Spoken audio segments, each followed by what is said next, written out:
Welcome, everyone. I'm Tracy Fitzpatrick, and I'll be your moderator today. Thank you so much for joining us here at Netcom Learning, a market leader in promoting lifelong learning, training, and talent development solutions. We are very excited to host today's event, Foundations of Project Management, Essential Concepts and Best Practices. Presenting today's topic is Dr. Hasnain Rizvi. Hasnain is a doctorate degree holder with over 25 years of experience in the field as an accomplished project executive, agile coach, and instructor across multiple industries. His significant experience leading agile team development, process innovation, and operational excellence, as well as his results-oriented drive and significant experience leading transformation programs through agile team development and maturity evolution, has proven to be extremely effective throughout his career. As a regular presenter and thought leader at professional events, Hasnain has conducted training for over 25,000 participants globally. Now, please bear in mind that this is an overview of a very robust topic. We offer a collection of technical and business courses that can be tailored to your specific requirements. If you are interested in a further discussion, you can make an appointment with our learning consultants through our website at netcomlearning.com.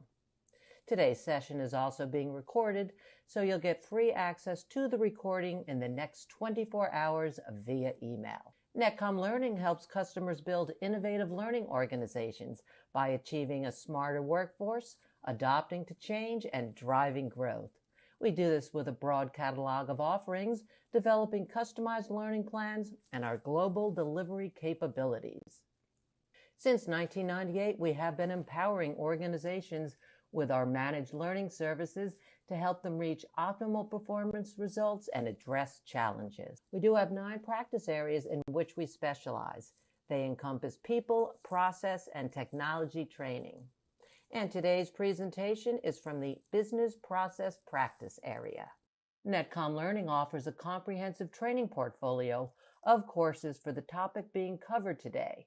Our upcoming classes include various trainings on the given courses. You can also access a variety of marketing assets, such as the free training and blogs, by clicking on the available event handout. These offerings can be found with a simple search on our website at netcomlearning.com. This webinar is designed to provide a comprehensive understanding of the Certified Associate in Project Management certification, covering essential principles, terminologies, and procedures crucial to effective project management. And if you are starting in the field of project management, this webinar will enhance your understanding of project management and help you gain a solid understanding of the fundamental concepts of management. And now I would like to give you a quick overview of the logistics before we get started. To begin with, you do have the option to view in full screen by clicking on the full screen button on the right side of the GoToWebinar viewer. Simply hit the escape key to exit the full screen. Everyone has been muted except for our presenters. Feel free to submit any questions you have for the presenters here in the questions pane, and we will address them at the end of the session. And to get the best out of today's events, we've included the slides, courses we talk about, and marketing assets in the handout section of your GoToWebinar viewer. You may refer to them at any time to get a better understanding of today's topic. And we do realize that some of you may have to leave early and want to let you know that as you do leave the session today, you will be presented with a short survey. We would like to request for you to take a quick moment to participate in that survey. Your feedback really helps us understand your learning experience and improve our future sessions for you. The survey answers are measured on a scale of 1 to 5, 5 representing outstanding and 1 representing poor. And now I'd like to pass this over to our trainer to present today's topic. Hey, Hasnain, thank you so much for joining us today. Good day, everyone. Thank you for joining in. Appreciate it. Today, we're going to be talking about the foundations of project management and their essential concepts and best practices. My name is Dr. Hasnain Rizvi. I'm one of the trainers with Netcom Learning. And I look forward to spending the next bit of time here with you on this key topic. So our agenda for today is that we're going to start with an introduction overview of what project management is and how it plays such a critical role in so many industries across the world today. We will then move on and talk about the relationship between project management and the business, i.e. the value that project management brings to the various business sectors out there. We will then proceed to talk about project stakeholders, governance models, and what organizational influences, um, uh, how they intersect and sometimes complement project management. Finally, we'll wrap it up with talking about what project teams are, project life cycles, and we will open it up to some Q&A, questions and answers with all of you. So let's go ahead and begin. We sort of need to, when we talk about this concept of a project, we want to understand this, and the best way to think of this is by looking at examples. All right. So, for example, we can have construction projects, whether they're new or even upgrades. We can look at product development, whether it's, again, new or an upgrade, a process design or being developed. Even a disaster recovery type of event is a project, as are events themselves. For example, right here, if we're building a new structure, a tangible entity, this is considered a project. At the same time, an upgrade of an existing facility is also considered to be a project. If we look at product development, now you can think of all kinds of products out there that are, affecting us and impacting us in society. These are all, whether we're launching a new one or upgrading, these are also considered to be projects.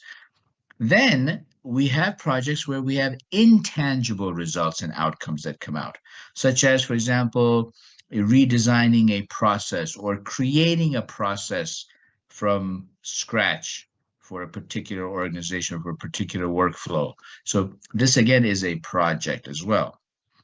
And nowadays, with climate change and some man-made events, there are disasters that are taking place globally, unfortunately, and their recovery are also considered to be a project. And then the last set of examples I want to talk about are like event management, right? Events themselves are also a project. Various events that you can think of across the world.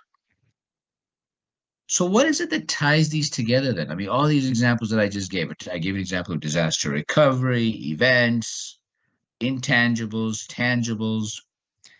Well, the Project Management Institute, in their PMBOK guide, the Project Management Body of Knowledge,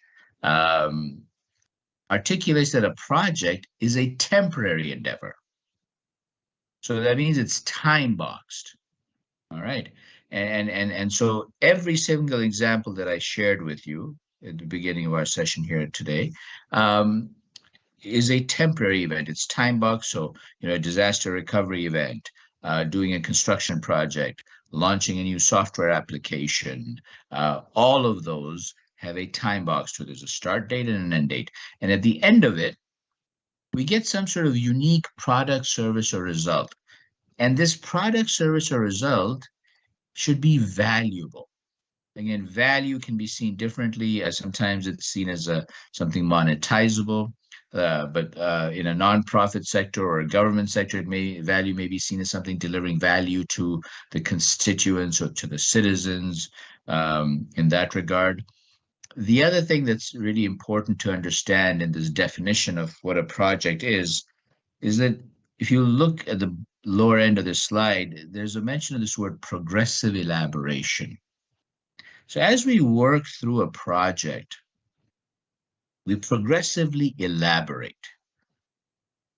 It's like peeling an onion. We become more and more familiar, become more aware of the reality of what this project requires, what it entails. So there's almost always some element of further refinement of the original plan, further refinement, for example, of the original estimates and the original, timeline, the original budget, and even the original scope sometimes, based on what we're learning, and we're progressively adding more details to it along the way. Because it's almost impossible with complex projects in today's world to have everything 100% figured out up front. Now, who runs the show here? Well, we have a very key role of the project manager, right? Project manager has a huge impact and influence on the project, and in turn, these projects have an impact on the business itself, right? So when we're talking about a project manager, we're looking for somebody who has not just functional capabilities within the industry or vertical they're working in, but also some strategic capabilities. They need to understand how this project and why this project is important, and how it can and will impact the strategic direction of the organization in the long run. The project manager is expected to have knowledge of the business, as well as the products and services being offered or being created or being delivered by the business. And of course, finally, a project manager is expected to have specific project management expertise. So what we call the technical skills of project managers, such as the ability to estimate, the ability to manage teams, the ability to manage conflicts, the ability to motivate participants in the team, the ability to delegate effectively, those type of things as an example, the ability to run meetings effectively, to provide constructive feedback, to be able to coach the team.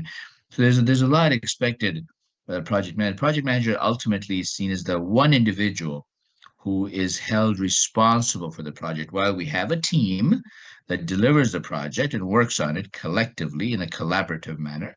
The project manager is seen as that one individual who is ultimately responsible for the project. Of course, we have a number of other stakeholders involved in the project. A stakeholder is anyone whose interest may be affected by or who may affect the project. Okay. So examples, of course, the project manager herself or himself, of course, is a stakeholder, but so are the customers, the sponsor, the one who's funding the project or approving the project. We may have executives, an executive committee, a board who may be considered stakeholders. If we're running a project in a particular community, the citizens of that community would be stakeholders. Anyone who has an interest in the project or who may get affected by the project would be considered a stakeholder. So we take a very broad view of this word stakeholders, because we really want to think through, who's going to support us, who's going to get affected by us, who will get concerned by this project. Now, of course, amongst all these stakeholders, there's some, I would say, key stakeholders. The key stakeholders would be those perhaps more important stakeholders, right? You always have a prioritization mechanism that needs to be in place. And naturally, we would expect that the key stakeholders would be the executives, some of the key customer personnel, the sponsor, the sponsoring committee. Those kinds of folks will typically be seen as some of the key stakeholders. So this project sponsor, again, we want to make sure that we're clear on this. Project sponsor at the end of the day is funding the project or approving the finances for the project, right? The project sponsor's role typically is to work with the project manager to ensure that there is alignment between the project and the business objectives, right? The project sponsor will help the project manager in gaining the right resources, the right support, the right commitment within the organization. So the project sponsor should be the project manager's best friend, really, the champion who is helping the project manager open doors towards resources and support within the organization to make this project a success. So the project sponsor essentially equips the project manager with referent influence. This term refers to the idea that the project manager gains additional influence through this support from the sponsor directly and explicitly. Then we have the project team, right? The project team, so while the project manager is responsible for the project team will collectively share the responsibility for working on and delivering the key outcomes that are needed from this project. Right, so they're the hands-on experts the subject matter experts, the technical experts, the legal experts, whatever expertise we need on the project team members will be selected based on their appropriate skill set. We encourage the team to be cross-functional. Team members may be internal employees, external contractors, vendor partners, affiliates, all those kinds of, permutations are possible. But when we come together under the banner of a project team, we are one, regardless of whether you're internal or external. We have one common goal, which is to deliver the project successfully and effectively for the benefit of the business and for the benefit of our key stakeholders. Now, moving on, one thing that we have to keep in mind is that, projects don't happen in a vacuum, right? Projects are taking place within organizations.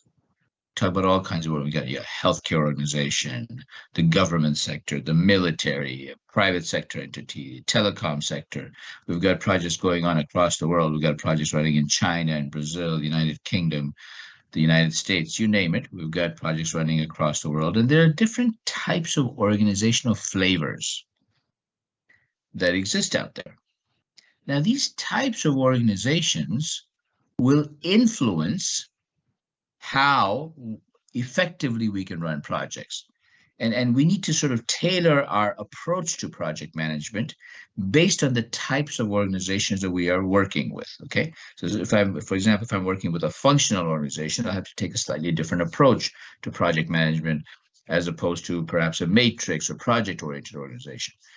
So let's quickly go through and understand these types of organizational structures, okay?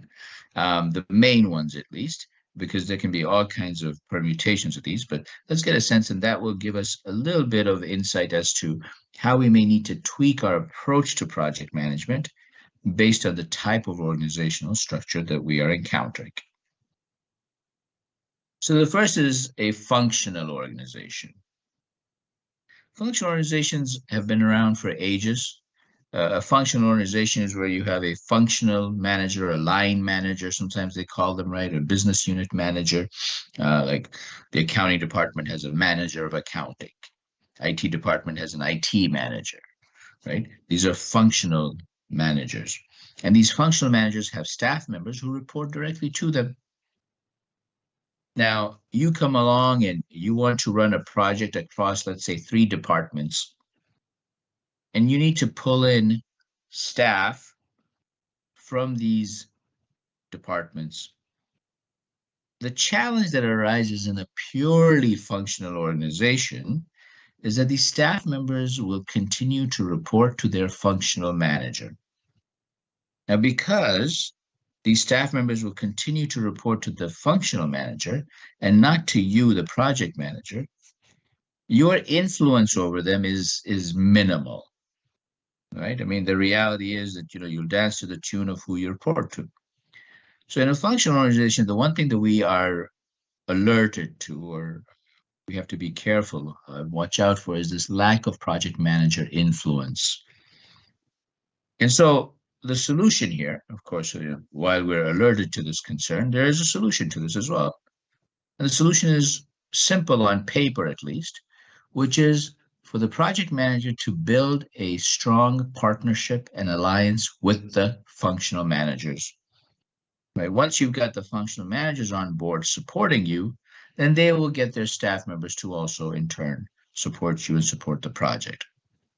So it's really important that the functional manager and project manager, especially in a functional organization, be very, very tightly aligned to make life easy for a project manager.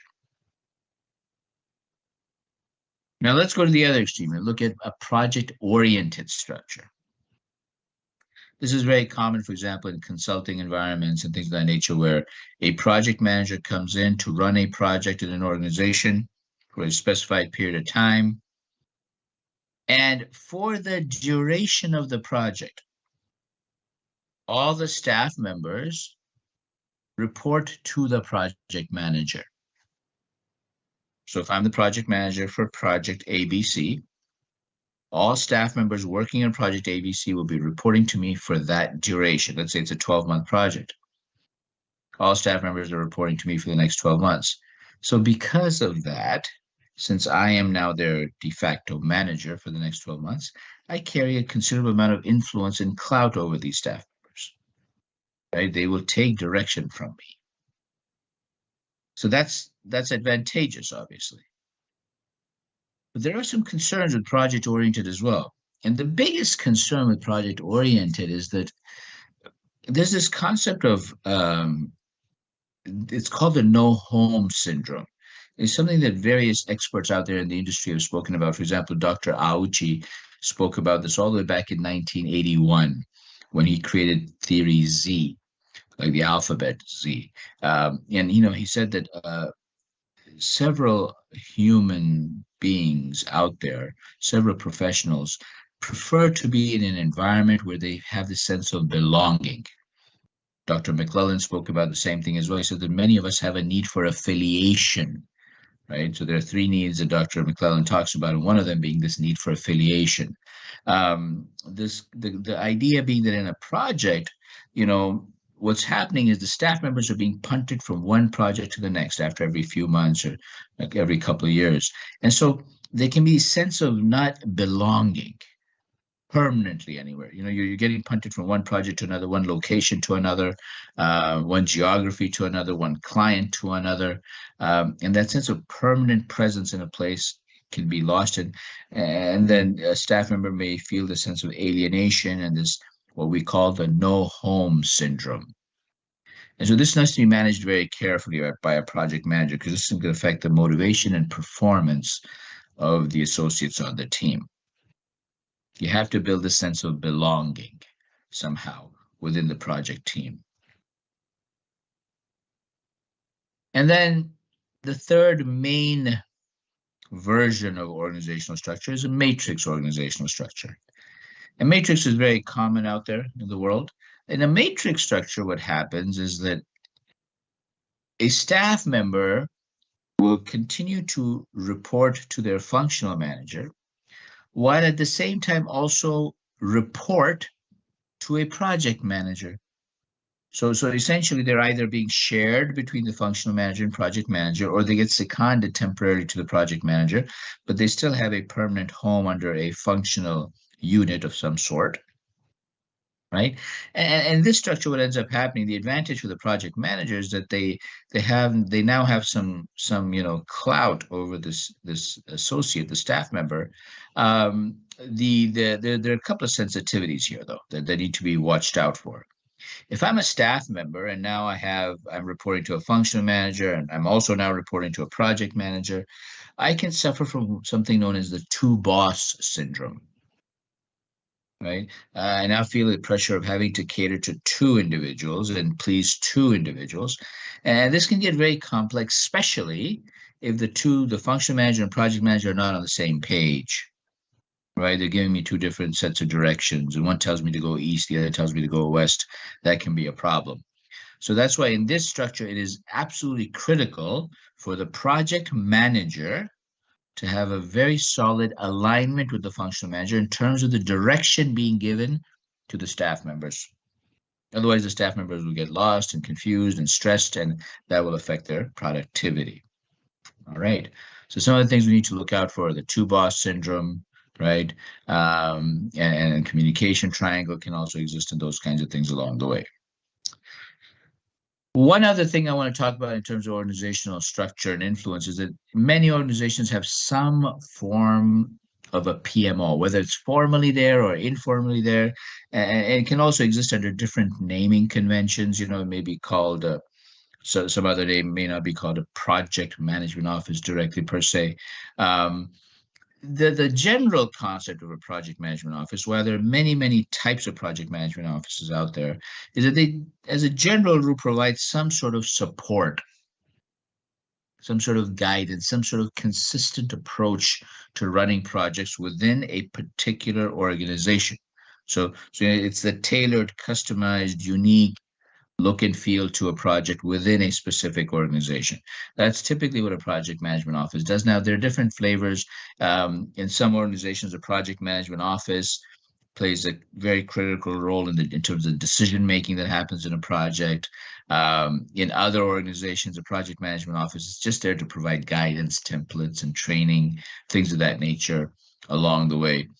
But if there is a project management office, as a general rule, the project management office should be working with the project management teams and the project manager to provide them support and make sure that whatever is being worked on is strategically aligning with the organizational objectives. All righty. Now, let's move on and talk about project lifecycle.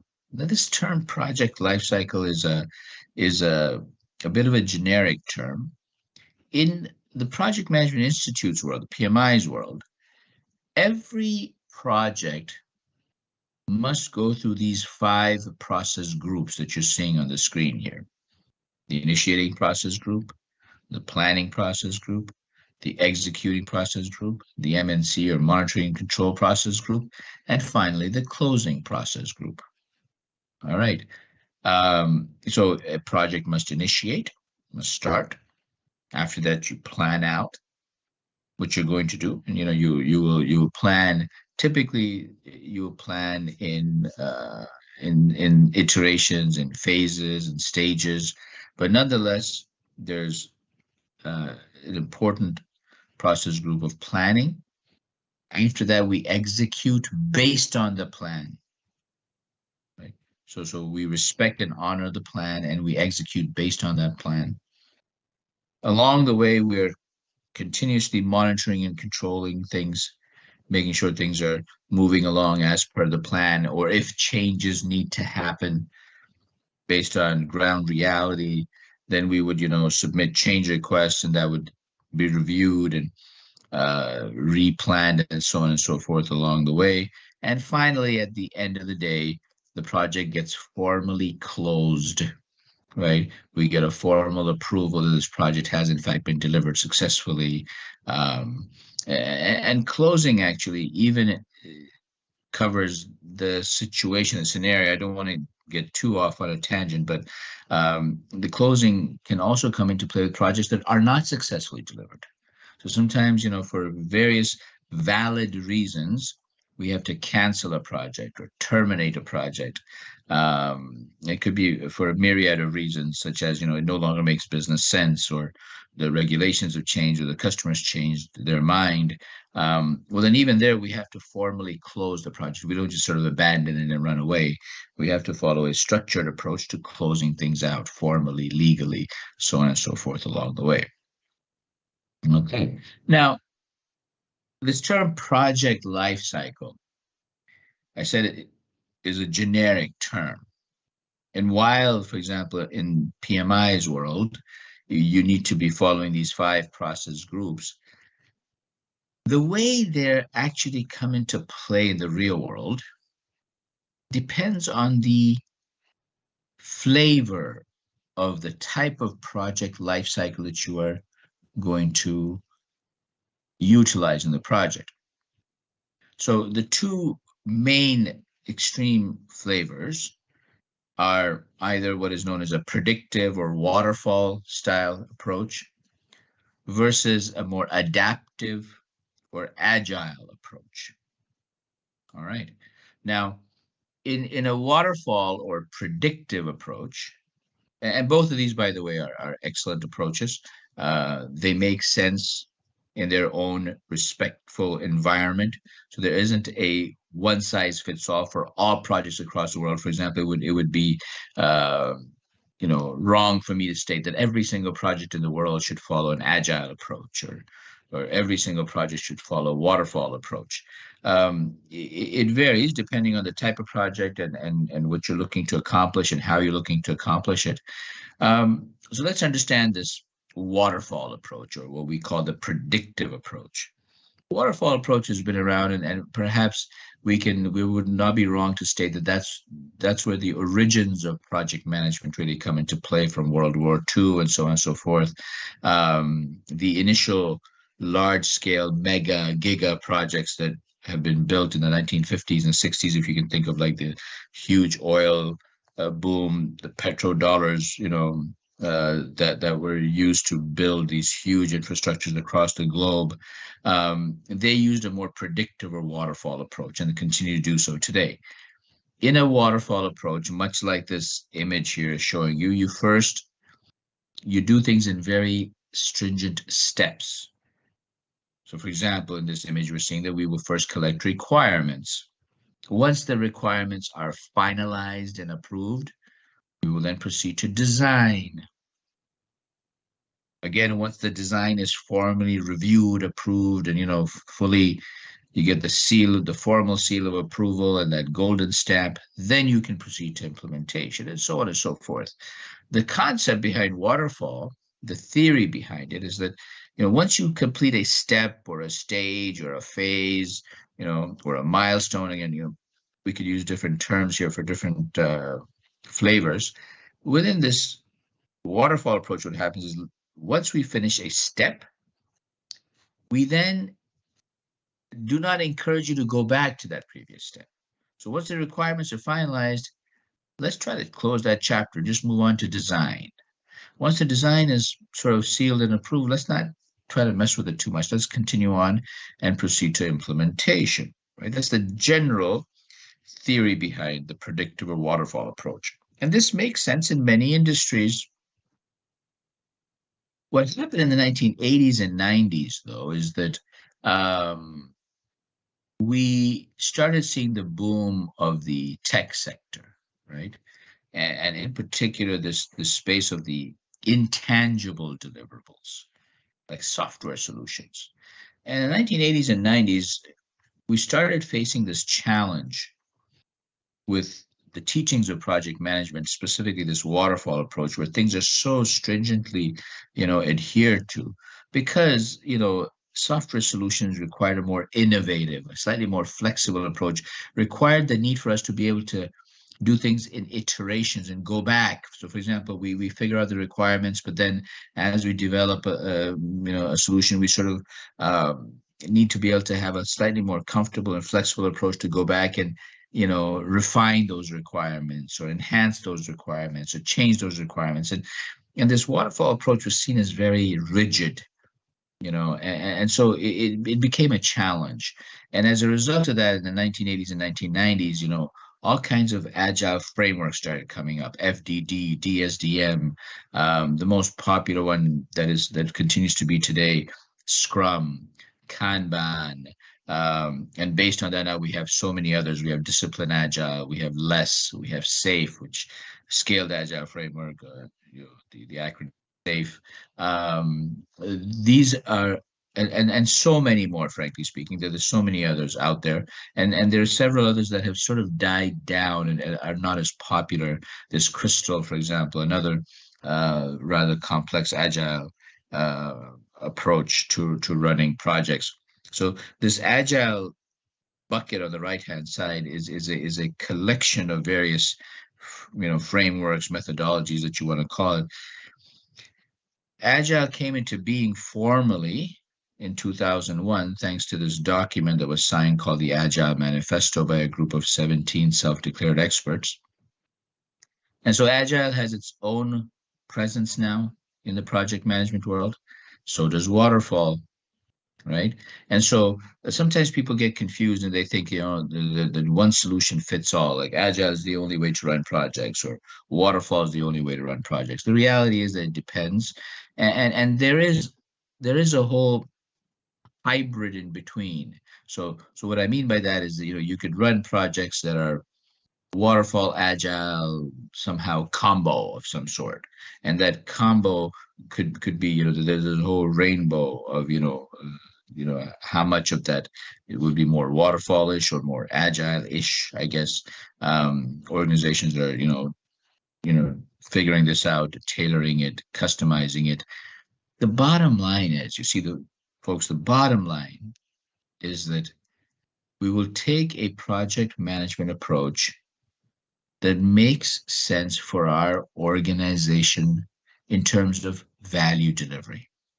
What approach will make best sense for us in terms of delivering value?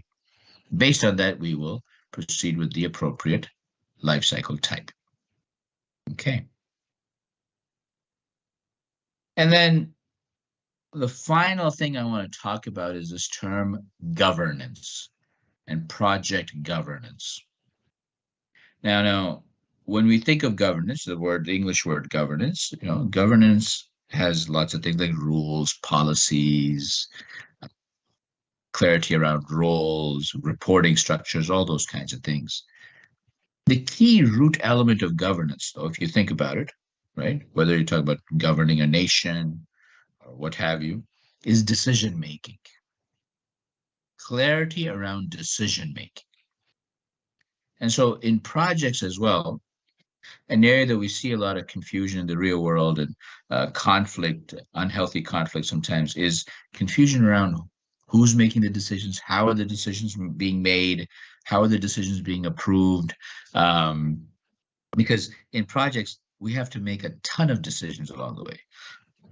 We have to make decisions around which changes will be approved, decisions around the estimating approach, decisions around the scope, decisions around the quality parameters, decisions around what we're going to do with the risks, decisions around how we're going to communicate with stakeholders, you name it, the decisions galore, decisions on how we're going to manage the finances and control the finances and monitor the finances.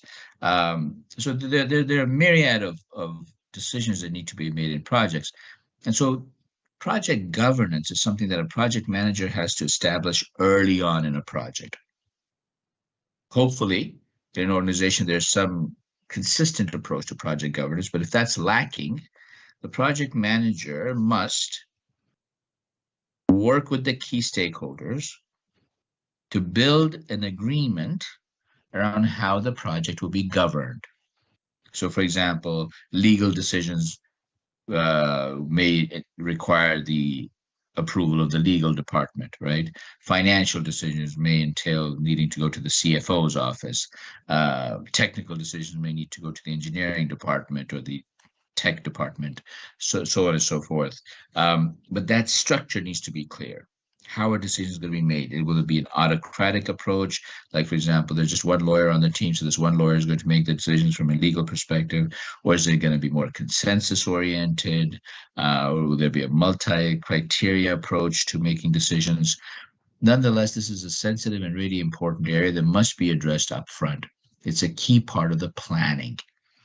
And if this is not dealt with effectively up front, then it can slow down and hamper and impede successful project delivery down the road. All right.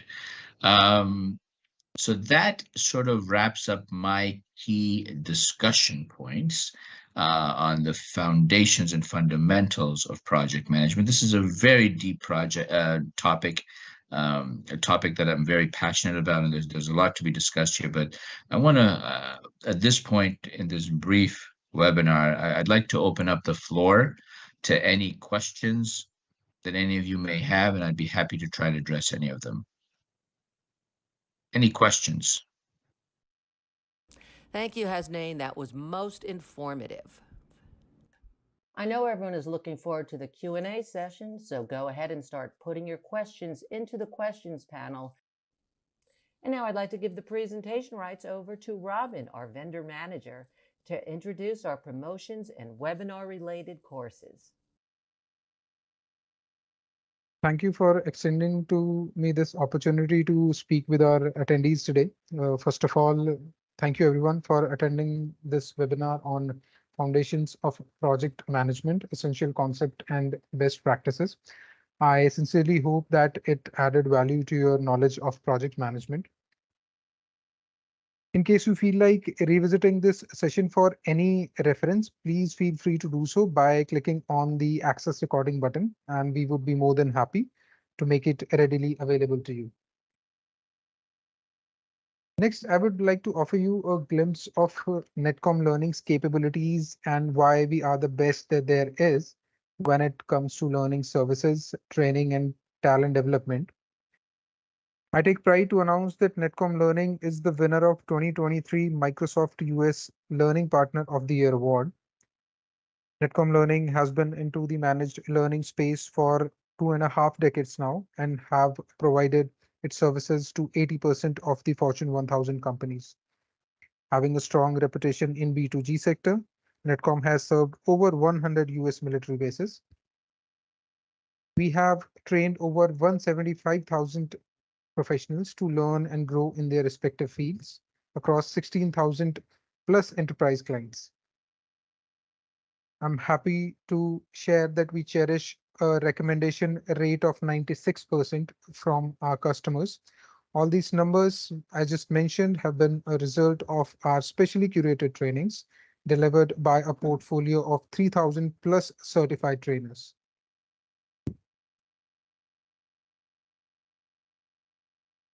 Moving ahead, being an authorized PMI learning partner, I would like to give you an overview of Netcom Learning's upcoming schedule of courses from PMI that you can see right now on your screen. These courses are highly recommended to expand your horizon and knowledge of project management. Further, to add value to your learning curve, we encourage you to access our free on-demand trainings and blog posts related to project management.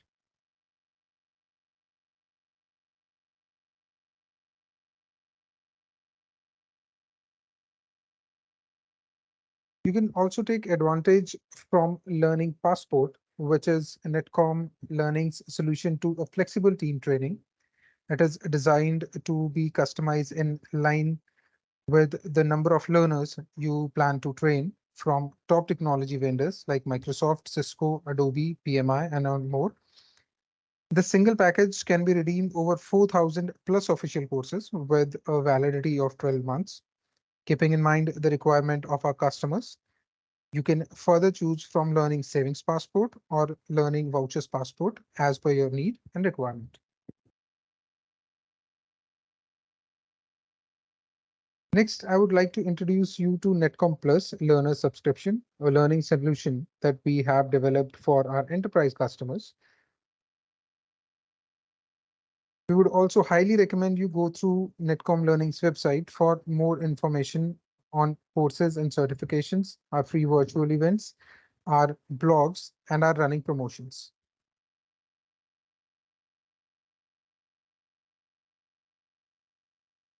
In case you're looking for a leadership point of view on the importance of lifelong learning and building a smarter workforce, we highly recommend that you go through the book Building an Innovative Learning Organization by Russell Sado, CEO Netcom Learning. You can easily find this on Amazon.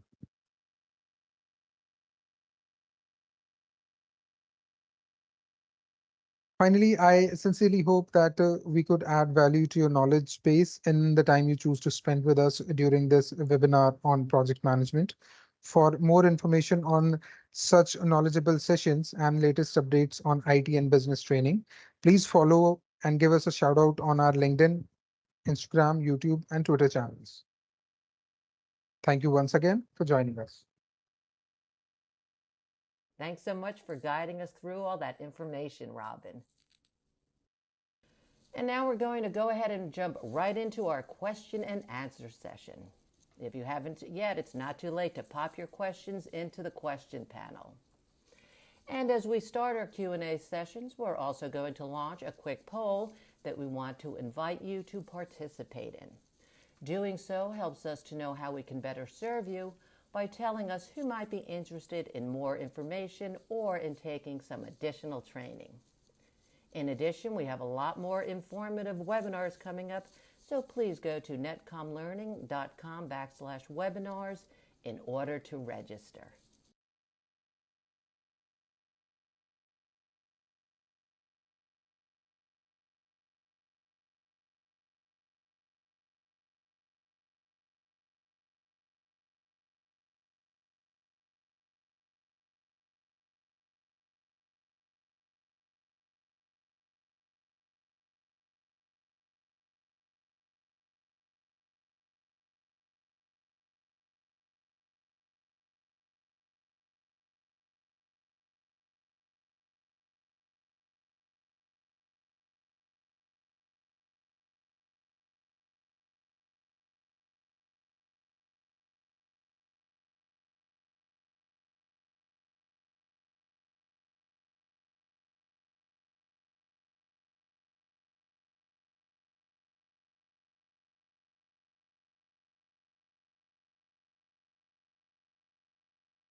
Our first question is, why is Agile getting so popular?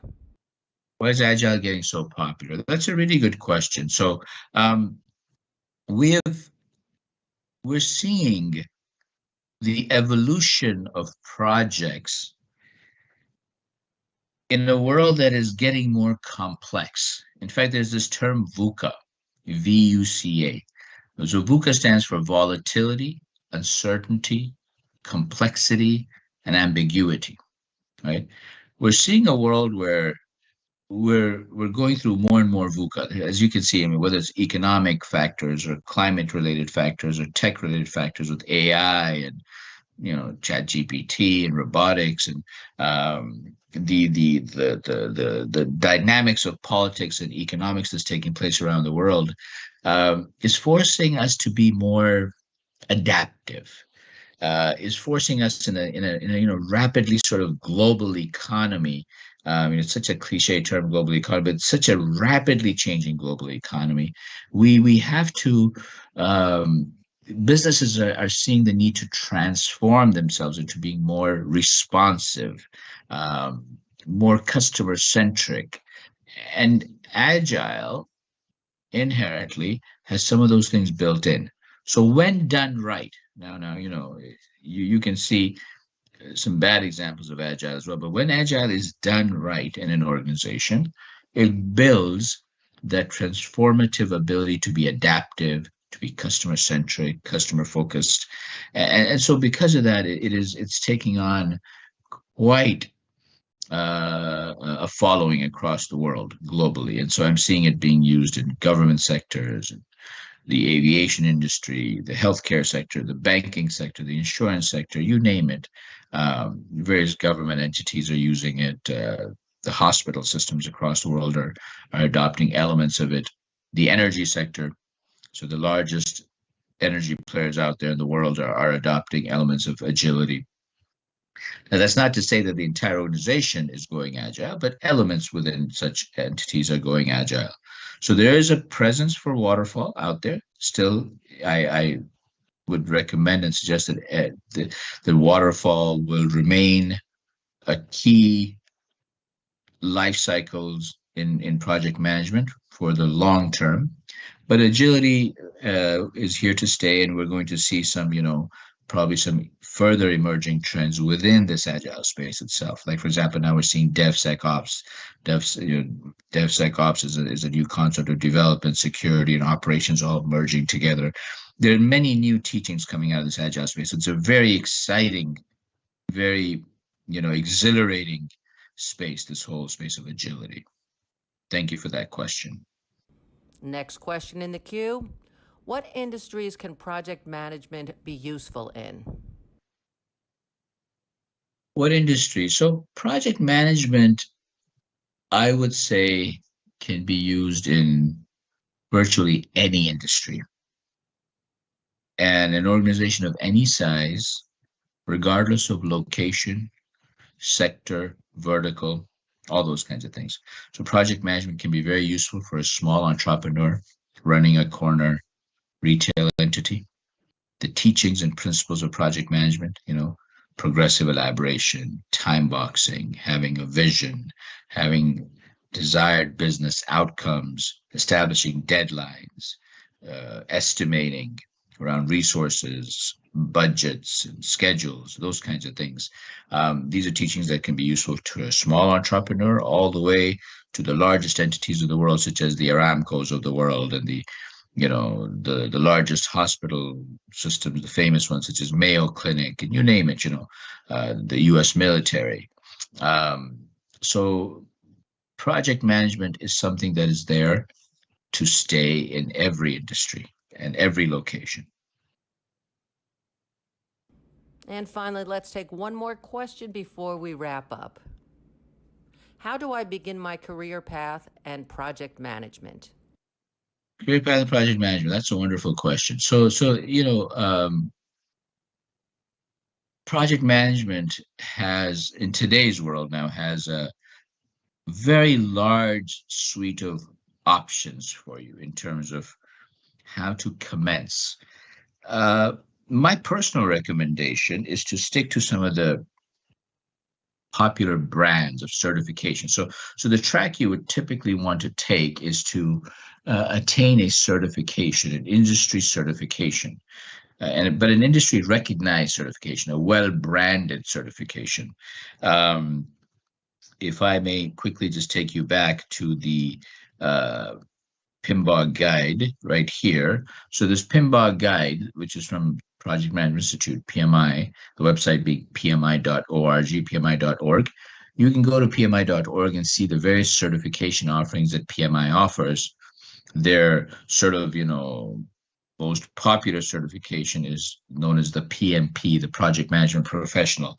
That generally is seen as the sort of platinum level certification to get started in the industry. If you have some experience, there are a few prerequisites there, but that would be a really good place to start, and a good brand to build. And there's some valuable lessons to be learned from this PMP certification track, because they go through various knowledge areas and process groups, and so it's a very valuable certification, I find, and very enriching for many participants that we touch upon. Another approach and another consideration in today's world is that, as I mentioned to you earlier, Agile has taken on quite a flavor in the marketplace, right? And at the moment, there's a little bit of a lag in terms of the skill set in this Agile space. And so there are various certifications that have emerged in the marketplace that are trying to cater to this Agile approach to running projects and delivering products and services. So amongst them, but for example, my favorite one there is the Scaled Agile Framework approach, SAFe. So you could go to scaledagileframework.com, and there's a tab there that will walk you through the various certification options there. So you can become a scaled agilist. You can become a safe Scrum Master, safe Product Owner, attain those certifications. There aren't any stringent prerequisites per se formally to earning those certifications. Those are very popular as well as quite valuable. Those are a couple of good entry points. I would say that probably stick to brands like PMI, Scaled Agile Framework. Perhaps scrum.org may also be an option for getting you started, but just be careful. Don't choose a certification track that is sort of unknown. You see all kinds of certifications out there that don't really carry a lot of merit and value in the industry. So you want to make sure that you're selecting a brand that A, is going to teach you something genuinely valuable, and B, will be respected in the industry by recruiters and hiring managers. Once again, I want to remind you that as you leave the session today, you will be presented with a short survey. We would like to request for you to help us by taking a quick moment to participate in that survey. Your feedback really helps us understand your learning experience, as we are constantly looking at how we can improve our future sessions. The survey answers are measured on a scale of 1 to 5, 5 representing outstanding and 1 representing poor. We want to thank all of you for joining us today, and if you do come up with any additional questions, feel free to send them to webinar@netcomlearning.com at any time. We hope that you found today's webinar informative, and we look forward to seeing you back here with us soon. Feel free to tell your friends and colleagues about our webinars and other courses. Have a great day, everyone.